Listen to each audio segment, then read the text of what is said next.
అరే ఓ కేసీఆర్గా నువ్వు ఇచ్చిన 2000 నేను ఇప్పటివరకు పెన్షన్ రాపియలే. దేనికి తెలుసా? అరే తాగుబోతు బామ్మర్ది, నువ్వు మళ్ళీ సీఎం అయితే ఈ పార్కు నమ్ముతూ నీకు ఎంటీ ల్యాండ్ కనపడదు. దొంగ నా కొడుక, కుర్చీ మడత పెట్టి ఫామ్ హౌస్లో పడ్డు, అక్కడనే ఉండు. ఏ కాంగ్రెస్ నన్ను గెలికినావనుకో, నిజంగా కుర్చీ మడత పెడితే మెడలికి చచ్చిపోతావు. కొడుకును కేటీఆర్ను సీఎం చేయాలని తహతాలాడినావు. వాడు అమెరికాకు నెలకొకసారి పోయిండు.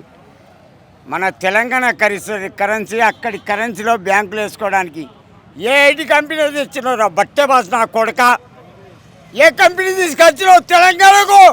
I will question to KTR. ఇరుగా తీస్తా అయ్యా కొడుకులను.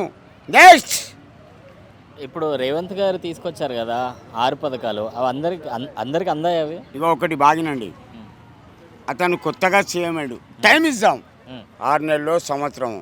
ఆ తర్వాత ఓటే తూటాయి అతని ఇంటికి పంపడానికి నేను రెడీ. 1 ఇయర్. ఏ రేవంత్ రెడ్డి గారు, మీకోసం నేను వారం తిరిగిన, ఒక్క వారం మీరు కలవరు. దేవుని గుళ్ళో దేవుడైనా కనబడతాడు. శటకోపానికి 10,000 ఇస్తే అయ్యగారు నెత్తి మీద పెడతారు. ఏమన్నా పెద్ద పులే ఇక్కడ కుర్చీ తాత. నిన్ను గెలిపేయడానికి రేవంత్ రెడ్డి 3 సంవత్సరాలు తినలే, పండుకోలే. నేను ఎక్కడ ఉన్నా ఎట్లా ఉన్నా నా భార్య పిల్లలే తెలియదు. Because you are the Revanth Reddy waste CM. I will meet at you.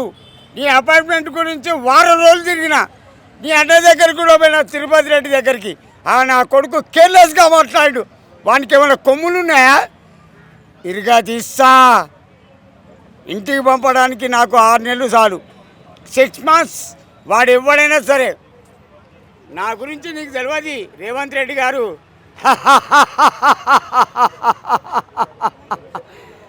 ఇక్కడ కుర్చీ తాత మంచోళ్ళకు నీళ్లు తాగిచ్చిండు కాలా పాష. నువ్వెంతనయ్యా? ఆఫ్టర్ వన్స్ ఏ సీఎం.